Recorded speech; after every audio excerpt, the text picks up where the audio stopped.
2, 1. Hi! I'm SarahTheRebel. And I'm ohCatrina. And this is Woman Up Podcast. Wow, that was really good. Like, we're finally kind of getting it. We are the best ever. So welcome those of you watching live. This is on twitch.tv/SarahTheRebel. Those of you listening some other time, we are on allgames.com. We are a feminist cat lady podcast. Deal with it. Yeah. And today we're talking cool geeky news as well as our main topic of con season. Yes, this week and next are two major conventions. The first is Anime Expo, and then the second, of course, is San Diego ComicCon. And I've been preparing as best as I could. I'm doing my laundry tonight. Yeah. I tried to Google how to Skype my cat today, so to make sure he's all right. I saw that. Yeah, and then it was like, how to Skype your cat about guns. I'm like, what? Kitty, Mommy needs you to go get her semi-automatic. It's in the top of the closet. The safety is on. You're just gonna want to hit the button. So it was an interesting Google result. I'm like really wondering who was like, I have got to call my cat. Rednecks. Every redneck in one state at the same time. NBC News was like, or Fox was like, is your cat protected from your guns? Find out tonight at 11. Everybody's like, oh God, I have to call my cat right now and talk to it about gun safety. Oh my God. Yep. So that's what I was doing tonight. I think I've made some great progress. I have no idea. I'm not gonna see like the one costume I'm making until tomorrow because my friend is making it. So I've got a new idea for a costume. It's cat gun safety. I will represent it with a gun. And a cat. To the news! The news is, well, there's a lot of news this week. There's tons of news. So first off, we want to talk a little bit about the lineup that has been announced for the all-new, all-different Marvel comics. Yes. I'm going to share a link with you guys so you can see along with us. We're just going to talk about some of our favorites, but there's tons of them from Agents of S.H.I.E.L.D. all the way down to Web Warriors. I just did A through W because I'm really cool. Not bad.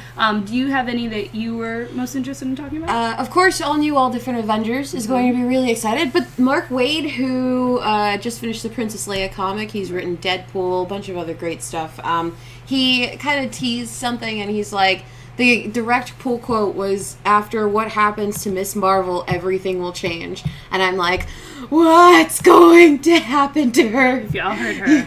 Do not hurt my precious baby. Do not hurt her. I will hurt you. And so I'm just really worried about that, but I'm really excited about this new lineup. Miss America Chavez is making her return in the Ultimates next to Misty. Or no, Monica Lambeau, and then that hero named it's a Hulk hero. Guy from Wakanda, Black Panther. Black Panther. We are Wakanda. You got great there. Twitter. You got there, yes. Great Twitter page. Twitter. Great Twitter. We come here today. We come marriage.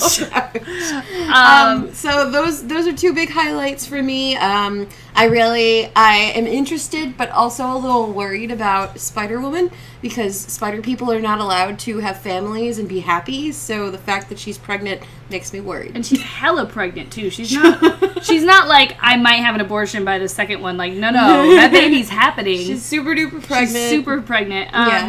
My concern about her pregnancy is more just the fact that I hate to be this way, but it's an all-male team working on her comic. And pregnancy would be such a cool thing to see a comic like dealing with a woman who's pregnant, and first of all, being a pregnant woman, not about being a superhero, brings about this whole thing that people who've never been pregnant before don't really know about. Then add to it that you're a superhero. That could be very interesting and intriguing if they actually know to do it.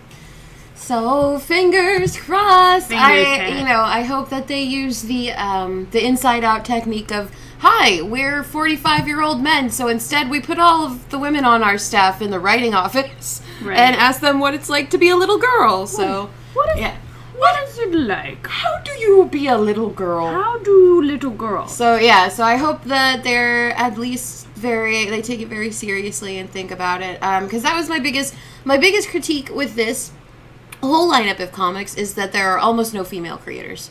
Yeah. The line of creators, writers, artists on the comic or comics were very much lacking in the lady department. So, although interestingly enough, for Captain Marvel, it's going to be Tara Butters and Michelle Phasicus, who were the showrunners on Agent Carter. Yes. So I was pretty surprised to see that, and also kind of curious what that will mean for her story and for Agent Carter.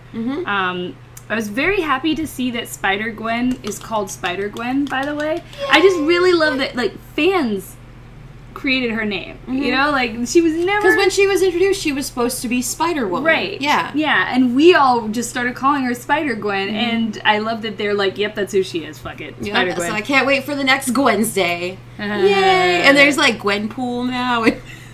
Miles Morales is going to be our Spider-Man, and Peter Parker will be there as the Amazing Spider-Man, because they're still racist. The fucks, I'm just kidding. But I think that'll be interesting, because in his, isn't that Peter Parker is going to be having a family in that one? Yes. So right now during Secret Wars, I believe he has a family. I'm not sure if they're still there. He's like, and I'm not sure which preview, because I'll be really honest, like, it takes a lot for me to care about a Peter Parker story. Right, me so too. I generally skip over them unless they look really good, and so, like, there was, like, a preview where he was basically Iron Man, and he had, like, a Spider-Mobile that was, like, the Batman Tumbler, and I'm like, I don't know if I like this. Like, Peter's a fucking dork. Why is he being Rico Suave? So I'm waiting for it. A lot of this you'll need to know what happened in Secret Wars to understand some of it. So for me, it's about waiting for the trade paperbacks of Secret Wars to come out. Right. I'm very lucky. My friend Capwan, just whenever I get antsy when we're in line for something, just hands me his phone like I'm a child and has me read Secret Wars like I'm his toddler that he is keeping occupied. So I am actually all caught up on that, and a little ashamed, but a little not ashamed that that's how I have to be treated. Of course, we're happy to see there's an airplane. I was very happy to see that a lot of people who did survive, for example, you know, Miss Marvel, the A-Force, you know, She-Hulk still being a boss. It was also interesting that Wolverine is now going to be oh my god, is it 23 or 22? I can never remember what number she is. X-23, yeah. X-23 is going to be Wolverine, which I think will be interesting. I actually really liked the cover that they showed because she was shaped like a real woman. Not that other women aren't fake, but I mean actually like a mostly realistically proportioned person versus elasty women's that like we have. Comic women. Right. Yeah. I don't mean like different, she's shaped different like the from correct real woman. Yeah. Right. Different animated, drawn with pen women. Right. Yeah, I totally agree with that. I'm excited the diverse line of superheroes. The diverse line of creators is like not so diverse, but it's really cool to see people come back. Did they announce Gamora, right? And Kitty Pryde is the new Star-Lord in one of them. Yes, because she's dating Star-Lord. What happened? Oh no. Nothing. What? No, I don't know nothing. I don't know nothing about nothing. I don't know shit about shit. All I know is that Yvonne did not die in the final chapter of Princess Leia, and that's all I care about. I also finished Princess Leia, and I have to say, I think Kat enjoyed it less than I did. I kind of, as you know, the person who can go around and loot 38 plants, I can take a lot of joy in less actiony things and more like diplomatic things, so I actually enjoyed that. And that hug at the end between the two of them did make me cry. I know. And her speech made me cry. Her speech had me like, oh, Leia, I love you. Like, and so, you know, we're going to talk about this on another show, my show, Mos Eisley Comic Porch. So I'm going to be recording that from the con. That's going to be terrible.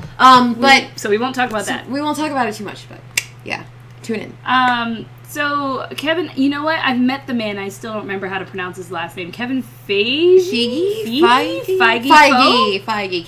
Kevin Feige Foe. Basically gave super vague answers as to when we could expect to see LGBT characters on the screen, which was. I read an article that was basically like they wonder if maybe he was thinking lead character, like Cyborg is about Cyborg type of thing, even though it's DC. So, but we don't know because we got a super vague question, a super vague answer. But if that's the case, that's fucked up. Like, his responses were kind of mixed. I think the question itself threw him off. So, like, I, like, kind of give him a little leeway, like, oh, I didn't think about that. Nobody told me about that. So, But aside from that, like, it's just lazy of Marvel to not include, like, Daredevil himself, and this hasn't been acknowledged in the show, Daredevil is bi. And I think that's very important for, you know, bi visibility, because... Right, they erased Constantine's we're bisexuality, here! too. Yeah. They did that with Constantine. They have a history of kind of taking away bisexuality, just like in real life. So it's extra worrying that they're not like, yes, wait till you see the best friend of this hero coming out, and, you know, there's just gonna be this random mention of, yeah, I gotta get back and see my husband, and that's gonna be it. Like, it would be so easy. It would be to the do. easiest You don't thing. have to make it part of the story at all. Like, and honestly, I think Brooklyn Nine-Nine does a really great job of it, where, like, their captain doesn't act flamboyant, doesn't act what TV has taught us is gay. He just is gay. He just goes home to eat dinner with his husband. It's not a big deal. Right. So it wouldn't be that big of a deal to keep that in the script as not a throwaway line, but a sideline. Right. So it was a disappointing answer. I hope that Marvel, in the aftermath of it, because of the fan reaction that it's already got, I hope Marvel's really thinking about that. Right, now. and it was even hilarious what he said. He was like, "Well, we have a big history of it in the comics." Like, yeah, you do. But why it's hasn't not this come there. up? Wait, like, why hasn't this come up then? Yeah, the whole, like, oh, well, maybe it'll happen in Phase 4. No, like, it's so easy to write a line it really into a movie. Just one little thing. And you don't need to make it a big thing, yeah. Right, even not a line. Even showing somebody's desk and it's a picture of their husband or their wife instead. Like, there's so many ways you could do this. Like, because I'm hoping that by Phase 4 we have Young Avengers, and that is Billy and Teddy smack dab in your fucking face being gay. All of them gay. Everybody's gay. Everyone on the Young Bishop. Avengers is gay. No, Kate's kind of gay too. But then, yeah, America's like, I'm pretty sure you're also gay, princess. And she's like, you don't know me. Oh, I don't know. You don't know me. Yeah, so I think Marvel they should be paving the way right now. You know what else kind of bothers me about this whole thing? Like, because we've gotten so phases, far in the future thinking, I think it has limited them on Easter eggs. So, for example, it would be very easy to have America Chavez walking in the background anytime you shoot in New York. You could just have a girl that fans will know is America Chavez. You don't even have to have her say anything. Just the acknowledgement that she's there and she's on screen would be really awesome.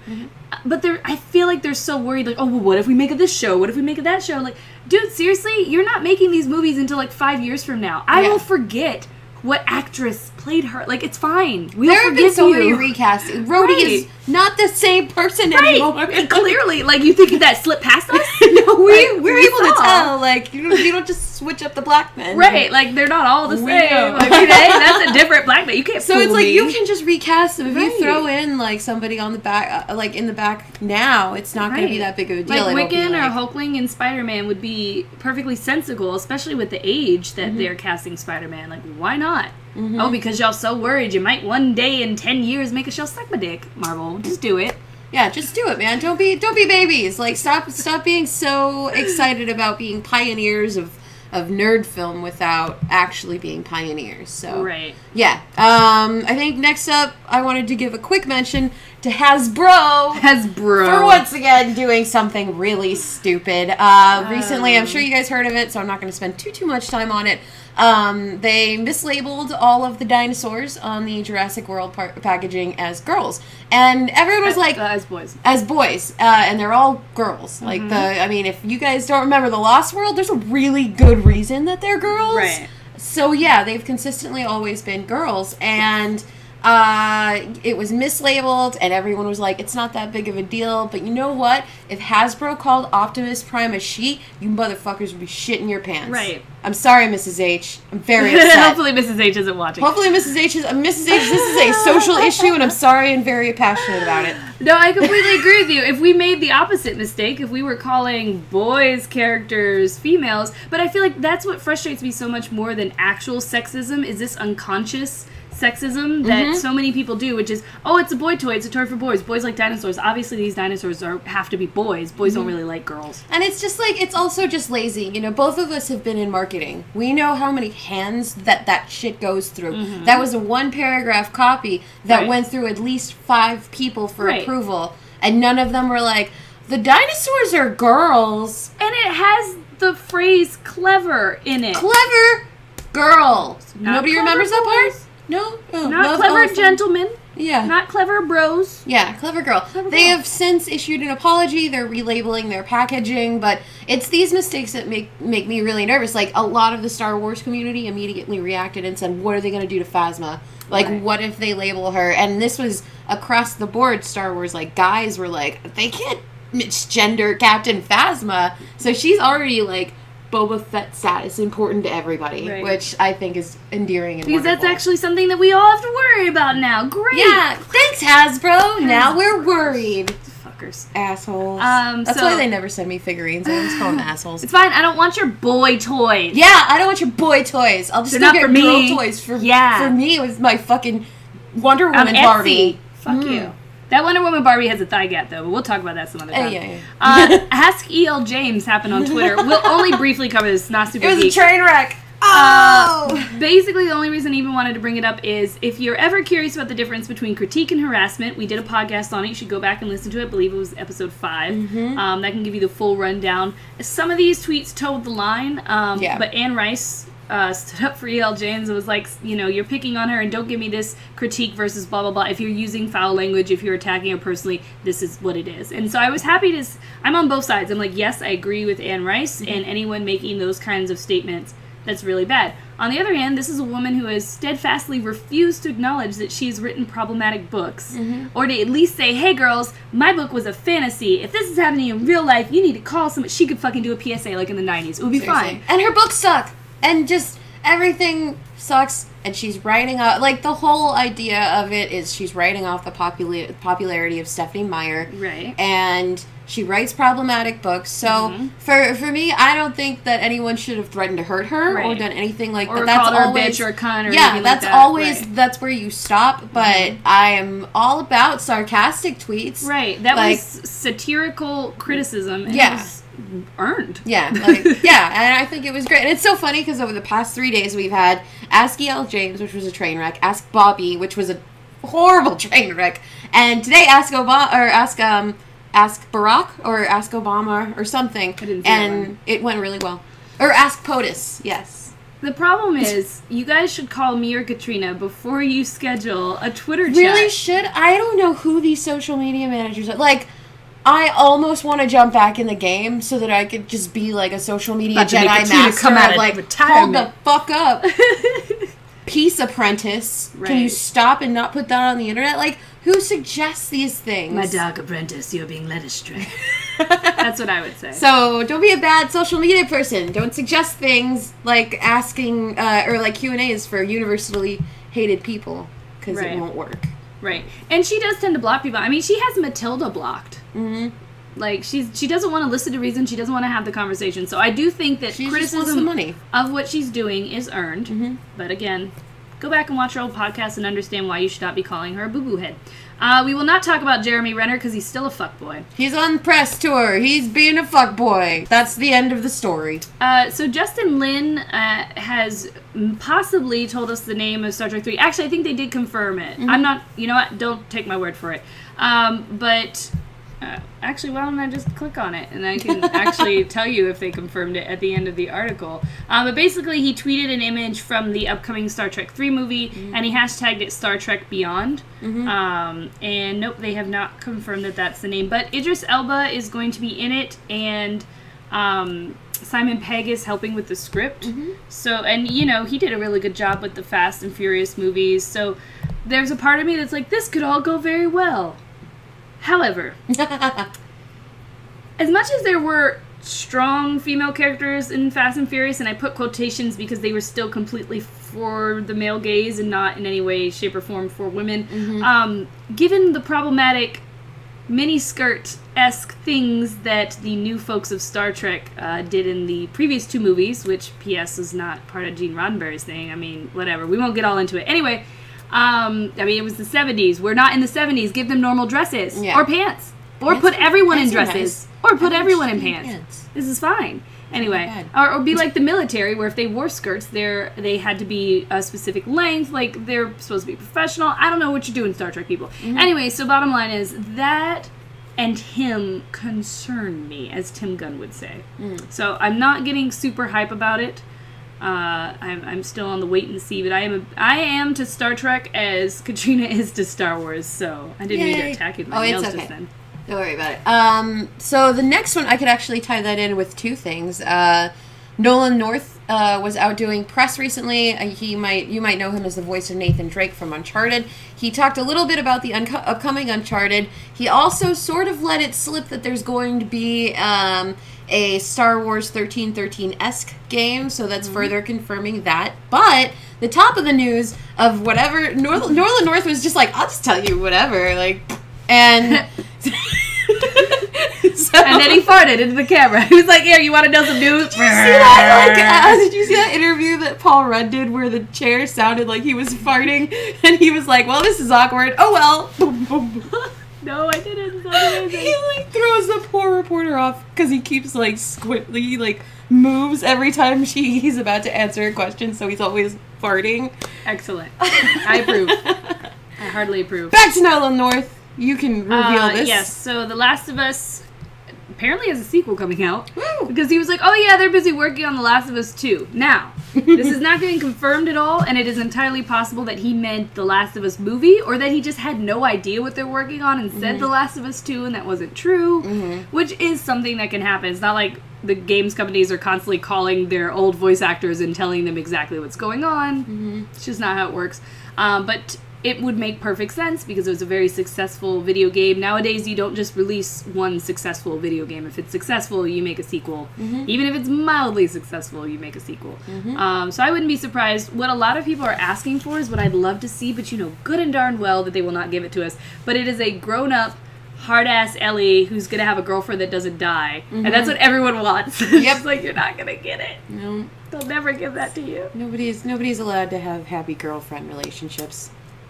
So those of you who watch me on here normally know that I went to a 3-day event at the Egyptian Theater where we watched a bunch of old 80s movies, including Legend and Labyrinth, Conan the Destroyer, Lady Hawk, and Boop Boop Dragon Slayer. Anyway, they were all really great, and surprisingly, all had people come and talk to us, which was amazing because Valeria, the actress who plays her, Sandal, was actually there. Dude, and she's like 63 and still looks like she could kick my ass. And she was one of the greatest characters ever created in a fantasy movie. And I was just like,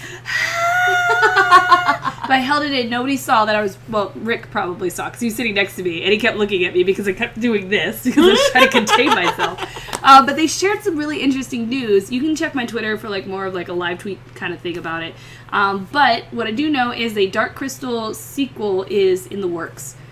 They have a script that Brian Henson, the son of Jim Henson, actually likes, and just so you don't think he's a son trying to cash in on his father's fame, he always worked with his father as soon as he was of age. So he's actually very intimately was a part of his father's crew. Anyway, so they said they have a script that they really like. That makes me happy. And at the Conan one, they said that the King Conan script that they're working on is a really good script, and they're excited about it. And the person who said that was shitting on Conan the Destroyer the entire time, so I know they're telling the truth. Wow. Because Conan the Destroyer is a shitty movie, and they were just like, yeah, that movie's crap. That movie taught me not to work with that guy. That and Red Sonja. And like the lady who plays Valeria also plays the bad guy, Red Sonja. She was like, yeah, if I'd known how bad Red Sonja was, so bad that me and Arnold were sitting there and we were like, if you call this a Conan movie, we'll quit. So they were like being really real. So the fact that they were being very honest about shitty things tells me that I feel a little more confident about them saying the King Conan script is good. But I would be down for a Red Sonja movie if Gail Simone were at the helm. That would be so good. Gail, please. Be great. And y'all could honestly bring back that little karate kid from the first movie because he was actually the only hilarious little kid I've ever seen in a show. Okay. Anyway. I'm sure he can't physically come back. Right, because he's an adult now. He's probably older than me. He's probably got a child my age now.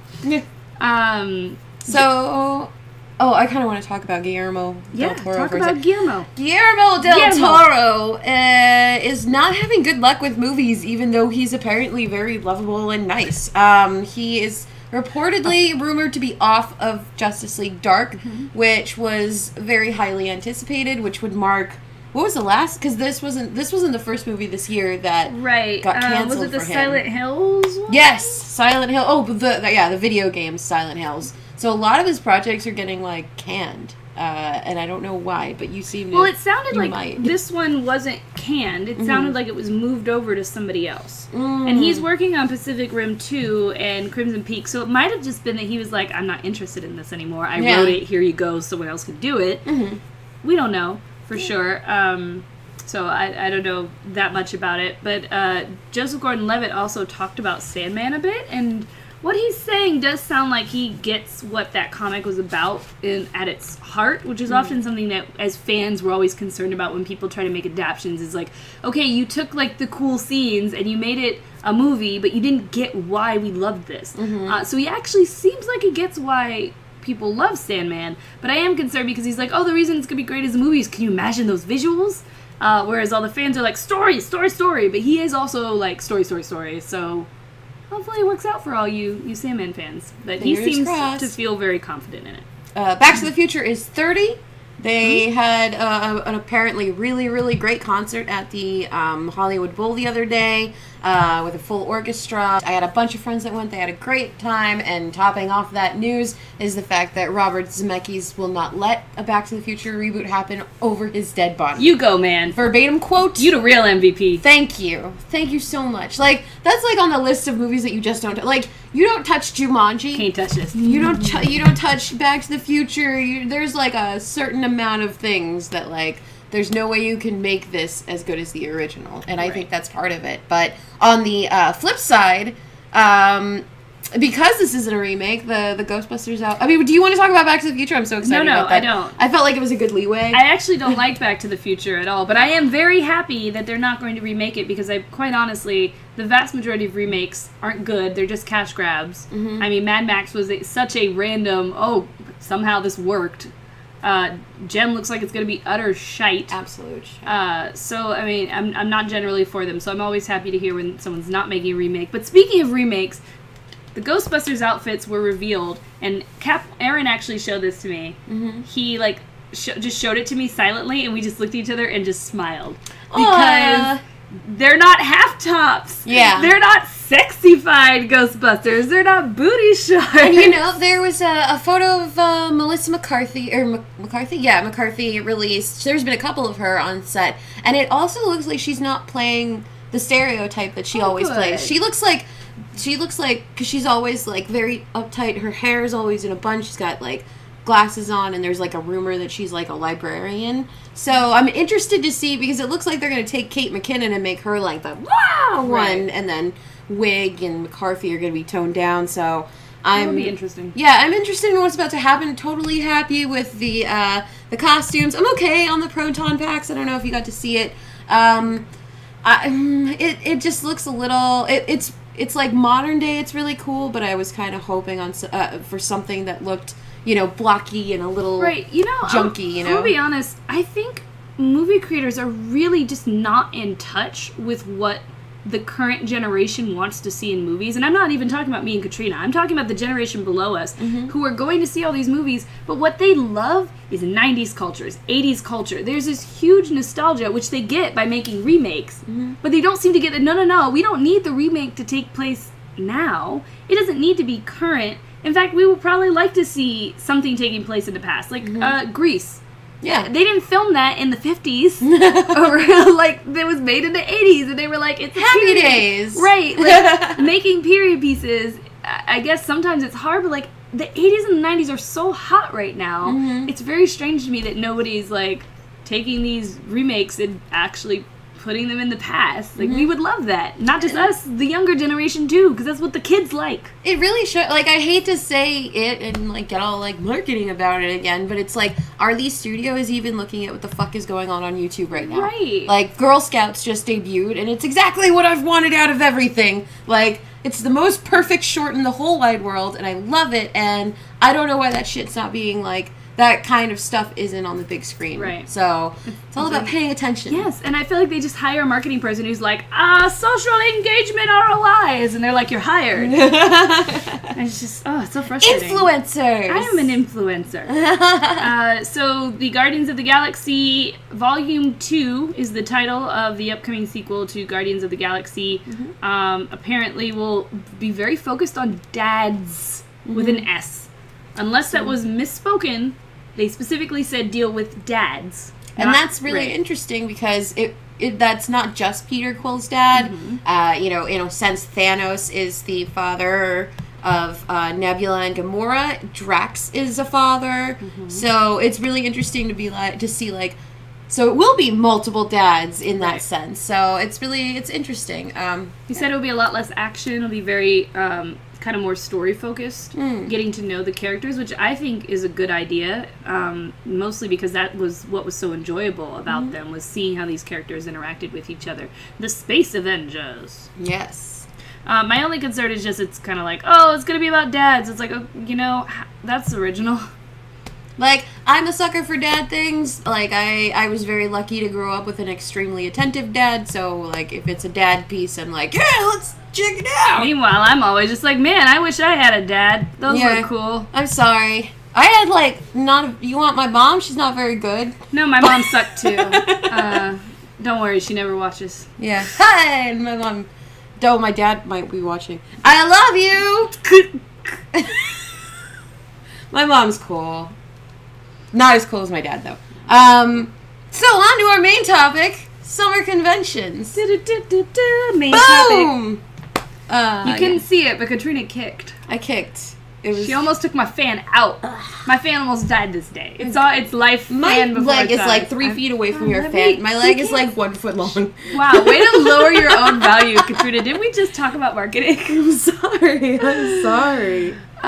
So we just wanted to talk basically for those people that are very involved in anime or conventions or things like this. We are currently in the midst of what's known as con season, where there are a ton of different conventions, from E3 to Anime Expo to EVO to San Diego Comic-Con, all the way out through Gen Con. It's just like, I think D23 rounds it out in August, right, and that's like the end of it. There are millions of other little Comic-Cons and anime cons that happen all throughout summer. It's very hectic. If you know a cosplayer, you know this life, because the cosplayer basically goes, I can't hang out. I just gotta sit in front of this machine for like 4 months. Yep. It's insane. Anyway, so we happen to be going to a few between the two of us. Katrina's going to Anime Expo. I'm going to EVO and San Diego Comic-Con. Are you going to San Diego Comic-Con? I will be there. You should get a drink there, or Periscope us or something. Hell yeah. Honestly, I've got a pretty open schedule because they want me to do editorial lifestyle stuff, so... Cool. No interviews, no nothing. So somebody tell Classy Dawn, instead of getting me 2 drinks, give me a drink, Katrina a drink. We're going to Periscope for you guys. We'll make that happen. Hang out with you.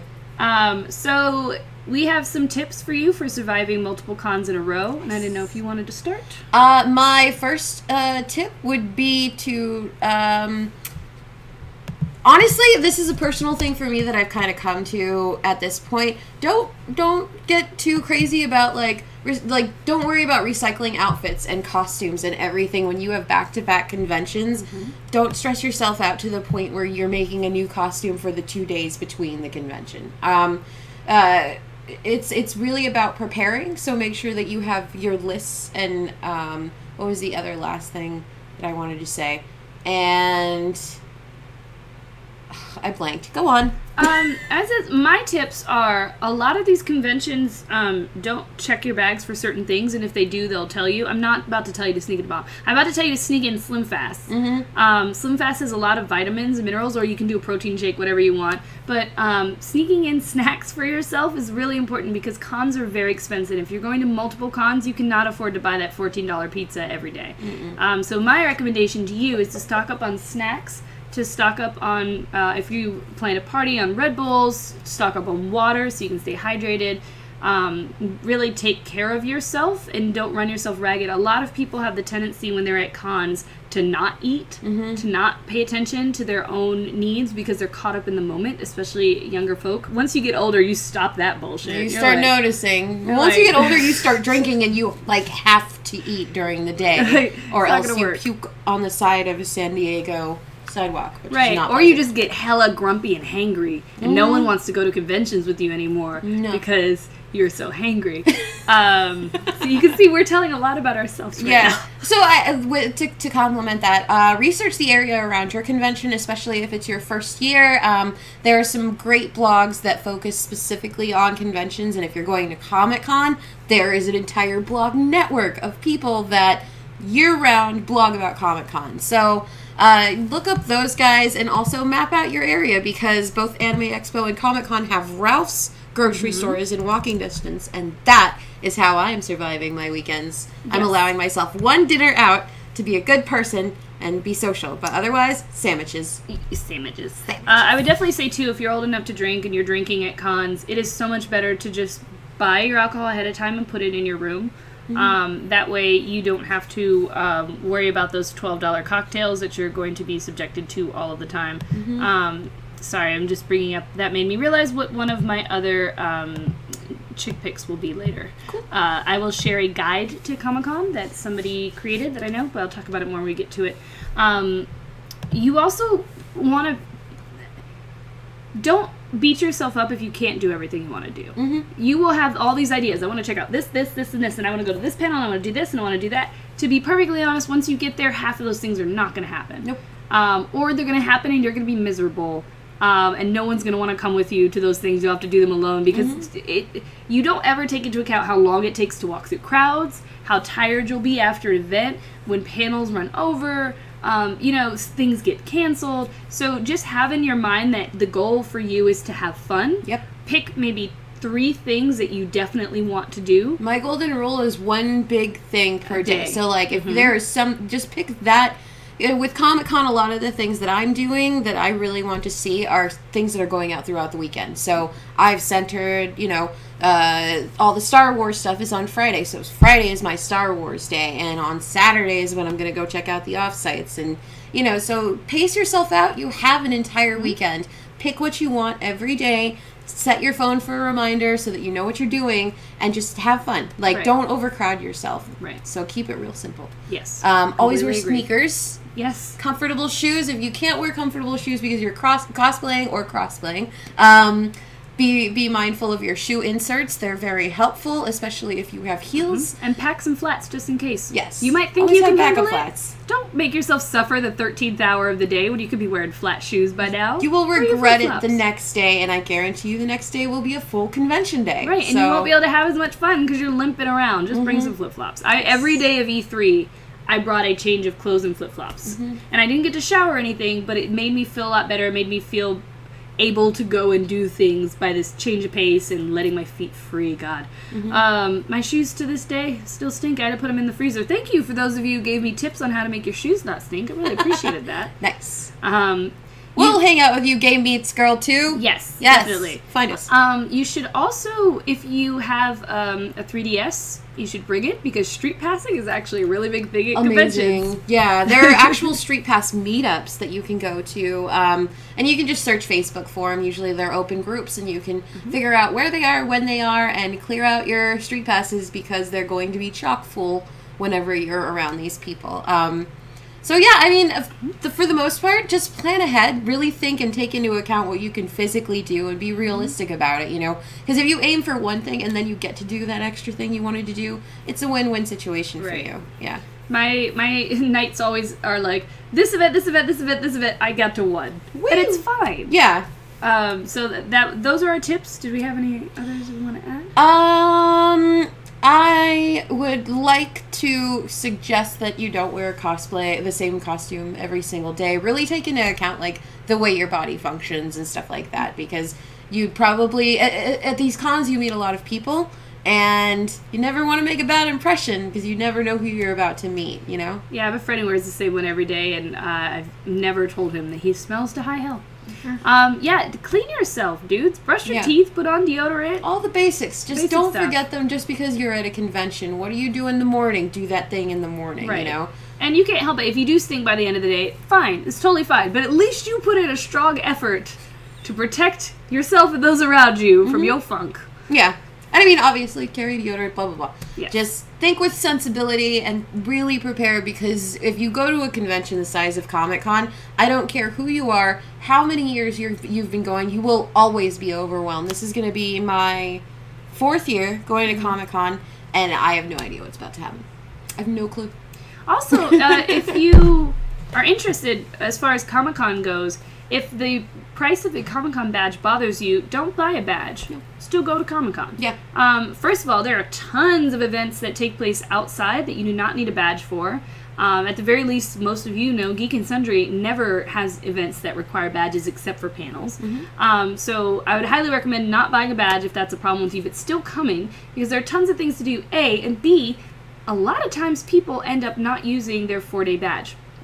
Every year that I've gone, by Saturday, oh, somebody just got shot. By Saturday, somebody has handed me a badge. So that Sunday I can go into the con. Alternatively, there's also a con called GamesCon that happens at the same time as ComicCon. I believe it costs like $10 to get in. The price may be changed. That was last year. But it's super cheap to go to. It's right around the corner. They have a shuttle that'll take you there. And you can also go there and meet people and have fun and see cool things. So, yeah, don't sweat the actual badge for Comic-Con. Yeah, and I mean, if you want to see certain celebrities and see their panels and not have to even if you have a badge and don't want to go to Hall H, because that's fucking insane. I never want to go to Hall H. I never want to go to Hall H either, but I salute the people that try. But there's also Nerd HQ. They have conversations with a cause where they invite a lot of celebrities, like many of the celebrities that attend Comic-Con also go to this. You don't need a badge, but it's a $22 donation, which goes to the Children's Hospital Network, I believe. And then you get to go in and watch a panel with your favorite celebrity, and it's a one-on-one conversation with them. It's not like, let's get 1 billion people on the stage at once and talk to them for only an hour. Right. So I like that better. I think it's more personal. Like, you know, if one of my favorite actors goes and I really want to see them, I have the option to, like, really listen to them. So, yeah, check it out. I mean, Nerd HQ is awesome. Yes. So what are we looking forward to at AX, SDCC, and EVO? Yes. AX is starting tomorrow, and I think that what I'm looking forward to most at the convention is Kiss is playing with Mamoru Cloversy, which I think is ridiculous. But there's another concert with Anamanaguchi, and I love them, and I don't really like pixelated bit music all that much, but they're great. They're the people who did a lot of the chip tunes for the Scott Pilgrim video games, and they're a fun, energetic band, and there's like a mystery guest, so I'm wondering who it is because 2 people from Duran Gray are at the convention. So I'm excited for that. Otherwise, we have a suite at the Courtyard Marriott. I think people are getting shot outside. It's fine. Okay, great. And it's gonna be real nice and be drunk, and I guess anime will be there as well. Anime might be there. Yeah, sadly I can't go to Anime Expo this year just because I'm too stressed out thinking about Comic-Con. And I also didn't want to buy the ticket. But yeah, I would have been looking forward to seeing the DBZ movie. Oh, right! Yeah, I got the invite for that, and they were like, no. Yeah. And I would have shared it with you, but it's badge only. Yeah, no, I got quite a few invites to press things at Anime Expo. I guess I'm on their list or something. Yeah, they like auto send people stuff. But let's talk about EVO. Yes. So for EVO, for those of you who don't know, is a video game competition held every year. It's one of the biggest ones, I believe, and this will be my 3rd year going, so I'm pretty excited. It's not going to be in the hellhole shit place it was last year, so I'm also excited about that. Street Fighter V and the new Tekken will probably make appearances there. And it's just a great vibe and energy to watch people. I guess what really I love so much about the fighting game community is how professional in some ways it is. Because it's people who take it very seriously. It's people who study this as their craft and who have a lot of sportsmanship, but at the same, and they have like commentators and everything, but at the same time they have a lot of fun and they have a lot of rituals that they do, you know, like chanting and things like that. So it always brings me a lot of joy to go to EVO because I get to watch Masters of the Craft. It's almost like watching the Super Bowl for me. Like, I get the same sort of vibe. Like, oh, this is my person, and I'm cheering for them. I'm cheering for the Americans to take it home, goddammit. You don't think Americans can play? We can play! Yeah, you seen us play soccer? No, our girls, I mean. Our women! Yeah, they're great. Hey, made it to the finals! Yeah. So, I'm looking forward to seeing the new games. Mostly, my main thing is to get some more hands-on with the new Tekken. Just because I'm a Tekken fangirl. Still a little sad about some of their character choices, but it's fine, because I support you, Harada. Don't yell at me on Twitter, you're so mean sometimes. Yeah, I've seen him. Thanks for the diversity, but Don't back up. Also, god damn it, Harada, can we have a black woman? Yeah, you seriously. Put a Filipino person before a black person? I mean, guys, stop shooting. What the fuck is that? Are they just shooting off like fireworks? Sounds like Yep, it's definitely fireworks.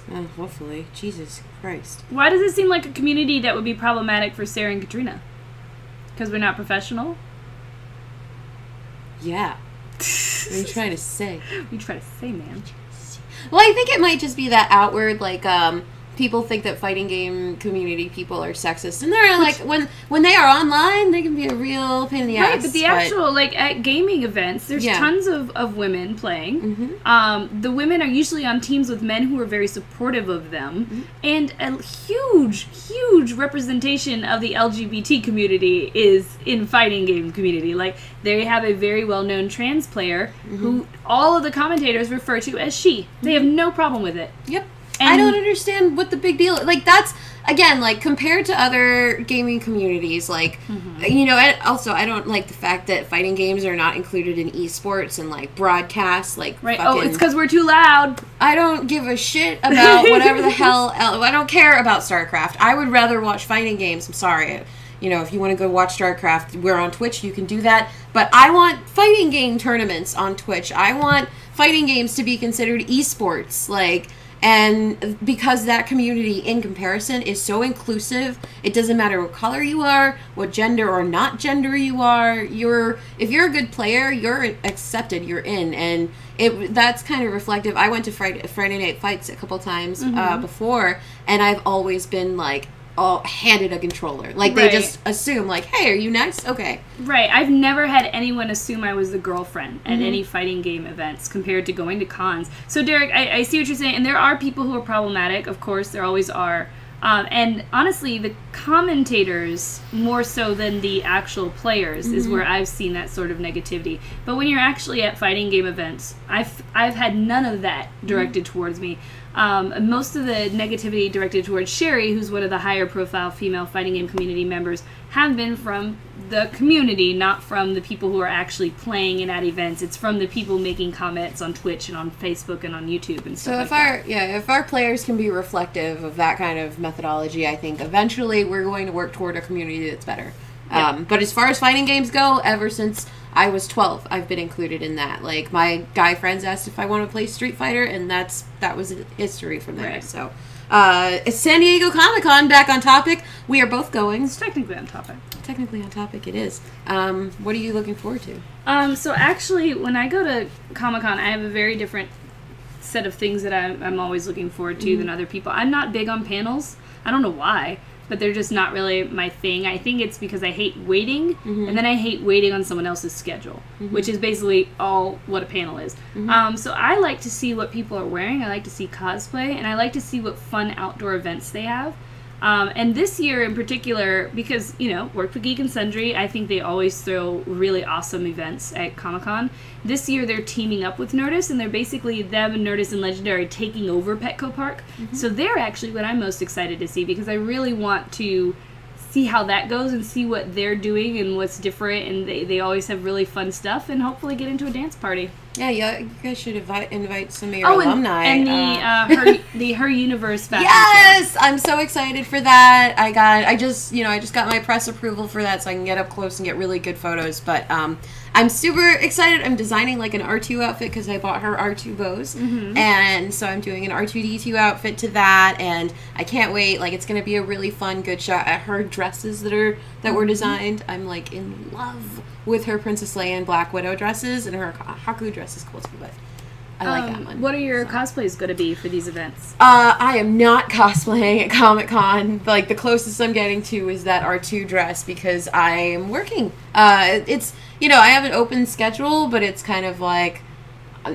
it's open in that I have room to wiggle, but right. I'm not bounding across the gas lamp. Like, I can walk. Are you cosplaying for Anime Expo? Yes. Anime Expo, I am doing Han Solo / Han Yolo because I upped my game on my Han Solo costume. It looks pretty legit now. I got like a brown wig and everything. Like, so I'm doing like female Han Solo. Hopefully I'll have like a Chewie. I found my taller friend Erin.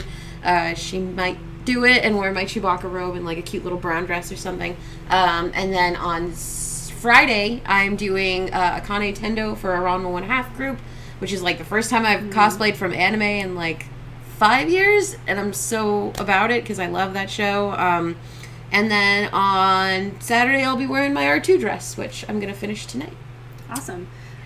So at ComicCon, I might cosplay. I have 2 that I'm taking with me just in case, because right now, some parts of my schedule are still up in the air. Oh, I forgot to mention, I am also looking forward to Agent Carter news. Yes. And BioWare always has a BioWare basic Comic-Con that is like my favorite thing in the world, because they always bring in the people who are working there.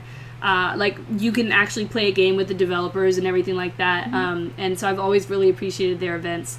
I will be the female Thor, just Thor, but I don't want y'all to get confused, so I have to say female Thor because nobody followed the rules. Are you Jane Thor or yes. Donald Thor? I'm Jane there you Thor. go.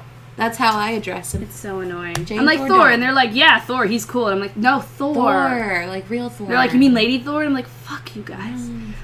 So I will be doing Thor. I did Thor last year, but it was before we only had the cover to go off of. So my friend Ashi Chen, who you all have seen on a guest on past podcasts, is fixing up the costume now that we've, of course, gotten a full view of what she's wearing.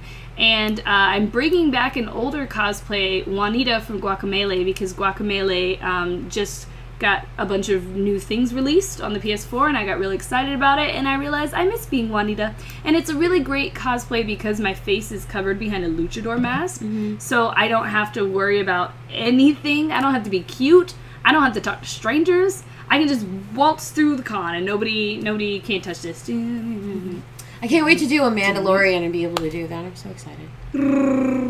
Also, I know that's not what a Mandalorian is. Oh, yeah, I was going to say, that's very different. I don't speak... I want to... I mean, I'm sure if a Wookiee lived on Mandalore and wanted to become like a Mandalorian warrior, he could a Wookiee build, with... or she. Can you imagine a Wookiee with horns and tattoos? That'd be cool. No, it wouldn't. It'd be horrifying. Oh. I like the Wookiee from the Darth Vader comic right now. He's pretty cool. He's like all gray and he's like grizzled. He has one eye out. He's Boba Fett's friend. It's Boba Fett's friend. He's Boba Fett's friend. Your neighborhood is on fire. It is, but it's Your neighborhood okay is on fucking because fire. for those of you who don't know, I have a drinking game. It's you all should be taking a sip right now. Every time you hear a noise from outside, you take a sip. Every time a cat meows, you take a sip. Yep. But yeah, outside of that, I'm really excited for obviously the Star Wars events. I have heard rumors of an offsite that I think will be really cool. The rumor is that we're going to get an interior tour of the Millennium Falcon. So you haven't heard it from me, and I didn't hear it from anybody, but that's what I have heard via the internet. So hopefully that happens, because that would be something that I am absolutely looking forward to, and that they will have to physically drag me out of, because I won't leave. I'll probably get a phone call like, "Hi, we have you as emergency contact for Catrina. She on any medication, or she just is she not leaving the well, she handcuffed herself to the control panel, and right. This is part of the course for Catrina. I'll be there momentarily. I just want to be Han Solo, you guys. Also, if by any chance any of you are coming and are women, Geek Girl Brunch is going to have one of our brunches there. I didn't know that. Yeah, we haven't told anybody yet. Okay. Exclusive! Exclusives! All right. Cool. So that's our main topic, unless there's anything else. No, that's it. I'm good to go. So next, we talk about our chick picks, which are things that we recommend to you that usually come from female creators, etc. And I will start us off, and I have a link for you all. Nope, that's not the link. I lied to you.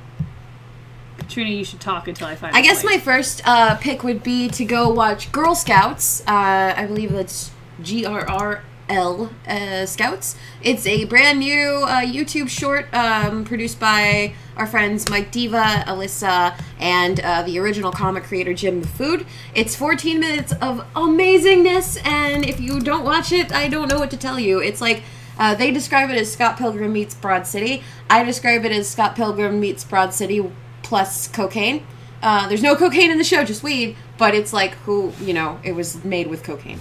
But in the good way, and it's great. It's a really fun show. The actresses are great. I love them. They're a diverse. There's even like a character arc in the middle of it all. So I enjoy Girl Scouts. Go watch it. Yes, Mike Diva and Alyssa are true champs. So I just posted it in there. It's the guide to STCC 2015. It's specifically a Geek Girls guide, but I think if you're watching our podcast, it's probably relevant to your interests. Megan Gotch, who was used to be one of the officers of Geek Girl Brunch, created it, and I think it's really helpful. So that is my first chick pick. That was my other first chick pick. So I guess my second chick pick would be Ashley Cham's new show. She has a Food Wars based show where she makes from the show Food Wars, the anime. She makes the dishes that they serve on the show, and it premieres on July 7th. Which is very soon. Right. She sent me like a snippet example, and I was so hungry by the end of it. It really wasn't fair. She's so good. So, like, these amazing, ridiculous foods that you see on Food Wars come to life, and you can get the recipes and even see how it's made and try to make it yourself. But probably not as good a cook as she is. Right. But you're okay. Ashford's a pretty good cook. Yeah. Like, she even burns stuff sometimes. It's delicious. That's an inside joke. The next one, I just posted the link for me, is the Girl Scouts for Every Girl Indiegogo. Basically, some rich asshole donated like $100,000 to the Girl Scouts, but was like, I want to be assured that none of this money will go to transgendered people. And the Girl Scouts were like, take your fucking money back, sir. We don't want your shit over here. And so basically they're doing an Indiegogo now to re-raise that money, but with people who aren't dickbags.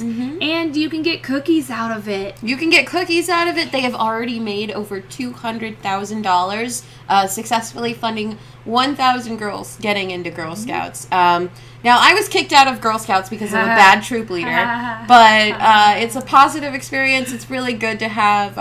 It taught me a lot of social skills that I would otherwise lack and have since lost. So I always wanted to be a Girl Scout when I was little. It's all right. My mom was like, but it's good. My mom was like, that costs money. Yeah, I mean, back then, my troops sucked. Like, we were in Miami. I don't think, but the Girl Scouts organization is great. There's such a wonderful mentorship program. They're encouraging girls to get into STEM now. And, of course, they're accepting all girls because Girl Scouts is for every girl. They've also in the past worked with Wiggy to do like actual learning how to build video game courses, and it's an actual badge, like video game developer badge, which is pretty awesome if you ask me. So if you want little girls to learn how to make the video games that you're going to waste the rest of your life on, help them out. Man, come on. Wasting my life. Wasting my life away on this game. Thank you, small girls. Thank you, Tiny Satan. Sorry. It's not that we hate them, it's just that all children are tiny Satans. It's fine. If you're a child, just pat accept yourself it. on the back. You're a tiny Satan. Go you! My third pick would also be a Comic-Con blog. My friend Tony Kim runs crazyforcomiccon.com, and it's wall-to-wall, year-round Comic-Con advice. It's definitely worth checking out if you're about to go next week. And then, of course, Megan's. And they're both hosting a panel and the Game of Bloggers meetup on Wednesday. So, the panel's on Friday and the Game of Bloggers meetup is on Wednesday. But, yeah, you should definitely go check out crazyforcomiccon.com if you're about to go to San Diego. Prepare yourself. They're very helpful. Hold on to your butts. Hold on to your butts, and yeah, I guess we'll see you there. I was once on a panel with both. Actually, that's how I met Megan. And Tony had me on the panel. It was a diversity panel. I had to yell at an actress. Oh. She didn't understand that rape should not always be a story used. Yeah. Bless her heart. The next thing I've posted is an interview with the Steven Universe storyboarder and illustrator, Helen Jo. I just thought it was interesting to read. I always find it interesting to read about female animators. We don't hear about them that often. And Steven Universe is a show that breaks a lot of barriers and that people are really excited about. So I found it interesting, and I hope you do too. And I think that's just about it.